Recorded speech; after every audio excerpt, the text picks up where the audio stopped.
আপনার শিক্ষাগত যোগ্যতা যদি অষ্টম শ্রেণী হয় তাহলে আপনি সরকারি চাকরি করার একটি সুযোগ পেয়ে যাচ্ছেন।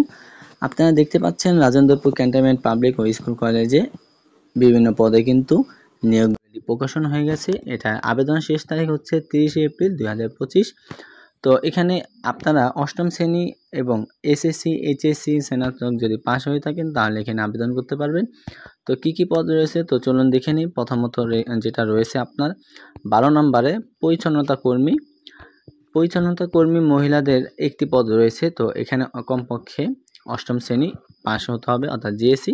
এটা 20 গ্রেডের চাকরি। এখানে 8,250 থেকে 20,010 টাকা পর্যন্ত এখানে পেয়ে থাকবেন এবং সরকারি চাকরিতে যেগুলো আপনার সুযোগ সুবিধা দেওয়া হয় সেই সব সুযোগ সুবিধা আপনাকে সবগুলোই দেওয়া হবে। তারপর রয়েছে পরিচ্ছন্নতা কর্মী পুরুষ। এখানে পদ সংখ্যা রয়েছে 3টি।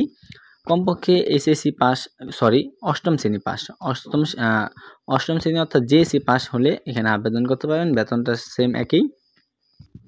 তারপর রয়েছে পিয়ন, এটাও অষ্টম শ্রেণী পাস। তারপর রয়েছে আপনার ল্যাব সহকারী, এটা হচ্ছে এইচএসসি পাস, তাও বিজ্ঞান বিভাগ থেকে। আর এটা হচ্ছে 18তম গ্রেডের চাকরি। এটার বেতন হচ্ছে 8,800 থেকে 21,310 টাকা পর্যন্ত। তারপর রয়েছে প্লাম্বার। তো প্লাম্বার এখানে পদসংখ্যা রয়েছে একটি। এটা প্লাম্বিং অ্যান্ড পাইপ ফিটিংস টেট ন্যূনতম এসএসসি ভোকেশনাল পাস অথবা এসএসসি সমান স্বীকৃতি বোর্ড থেকে 6 মাসে মেয়াদি প্লাম্বিং অ্যান্ড পাইপ ফিটিংস ট্রেডে কোর্স সম্পন্ন। অর্থাৎ আপনি যদি এসএসসি পাস করে থাকেন, দশম পাস করে থাকেন তাহলে এখানে আবেদন করতে পারবেন। এটা হচ্ছে আপনার 16 গ্রেডের চাকরির। বেতন হচ্ছে 9,300 থেকে 22,490 টাকা পর্যন্ত। তারপর আপনার রয়েছে 7 নম্বরে মুয়াজ্জিন লাগবে একজন। এখানে কিন্তু আলিম পাস লাগবে, অর্থাৎ কওমি শিক্ষাগত যোগ্যতা সম্পন্ন স্বীকৃতি প্রতিষ্ঠানের সনদকারী কিন্তু অবশ্যই লাগবে। আর অবশ্যই অভিজ্ঞতা এবং হাফিজি কোরআন ইলমে কেরাত এর ওপর স্বীকৃতি প্রতিষ্ঠানের সনদপ্রাপ্ত অধিকারী দেওয়া হবে।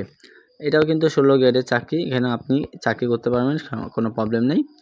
তো আরেকটা আছে ড্রাইভার। তো ড্রাইভার কিন্তু চুক্তিভিত্তিক, এটা চুক্তির বিষয়। লোক লাগবে 2 জন। এখানে এসএসসি পাস হলে আপনি এখানে আবেদন করতে পারবেন। এটা কিন্তু আলোচনা সাপেক্ষে এটার বেতন।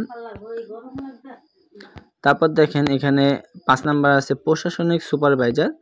তো এটা এইচএসসি পাস, আর অবশ্যই যোগ্যতা থাকলে এখানে আপনার সুযোগটা একটু বেশি পাবেন। এটা হচ্ছে 10ম গ্রেডের চাকরি। এটা বেতন হচ্ছে 16,000 টাকা থেকে 38,000 টাকা পর্যন্ত আপনি পেয়ে থাকবেন।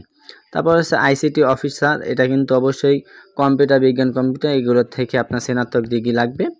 আর এটা হচ্ছে সহকারী শিক্ষক ইংরেজি, এটা স্নাতকও লাগবে। উপরে যে কটা রয়েছে সেগুলো সবকটাই স্নাতক ডিগ্রি লাগবে।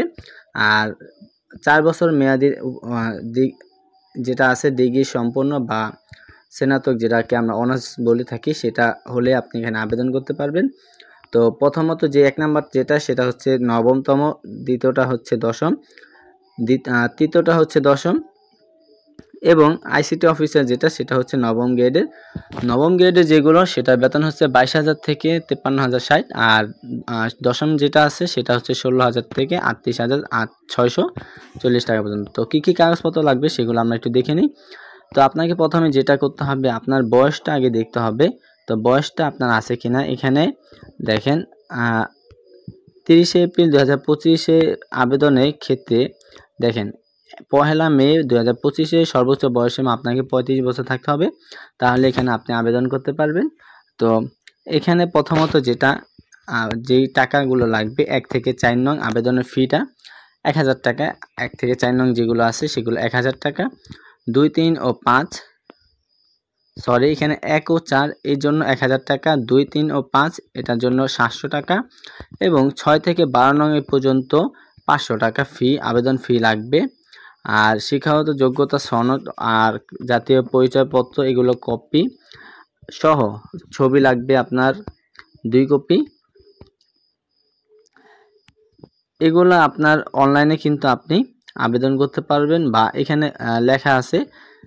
এখানে কিন্তু প্রতিষ্ঠানের ঠিকানা সরাসরি কুরিয়ার বা ডাকযোগে, অর্থাৎ আপনি এখানে যেটা আছে এই যে লিঙ্কটা আছে এই লিঙ্কের উপর ক্লিক করে আপনি পাঠাতে পারবেন, অথবা আপনি এখানে যে কুরিয়ারটা আছে এখানে ডাকঘরের মাধ্যমে আপনি আপনার যে সার্টিফিকেট সনদ এগুলো একটি খামে ভরে আপনার নাম ঠিকানা সবগুলো কিছু দিয়ে আপনি সেটি পাঠিয়ে দিতে পারবেন, বা আপনি সরাসরি গিয়ে ওইখানে দিয়ে আসতে পারবেন। তো এই ছিল আজকের ভিডিওটি। আবার দেখা হবে আপনাদের সাথে অন্য কোনো জবে সার্কুলার নিয়ে। তো যারা এখনও সাবস্ক্রাইব করেননি অবশ্যই সাবস্ক্রাইব করে পাশে থাকা বেল আইকনটি অল করে রাখবেন। আর যারা আবেদনে ইচ্ছুক আমি লিঙ্কটি অবশ্যই কিন্তু আমার ডেসক্রিপশন বক্সে দিয়ে রাখবো, সেখান থেকে আপনারা ক্লিক করে ফোনের মাধ্যমে আবেদন করতে পারবেন, অথবা আপনারা কিন্তু অবশ্যই কমেন্ট করে আপনাদের মতামত জানাবেন। যে কোনো পরামর্শ বা যে কোনো কিছু জানতে চাইলে অবশ্যই কমেন্ট করে জানান, আমি ওই বিষয় নিয়ে ভিডিও করার চেষ্টা করব, অথবা আপনার কমেন্টে রিপ্লাই দেওয়ার চেষ্টা করব। ধন্যবাদ সবাইকে।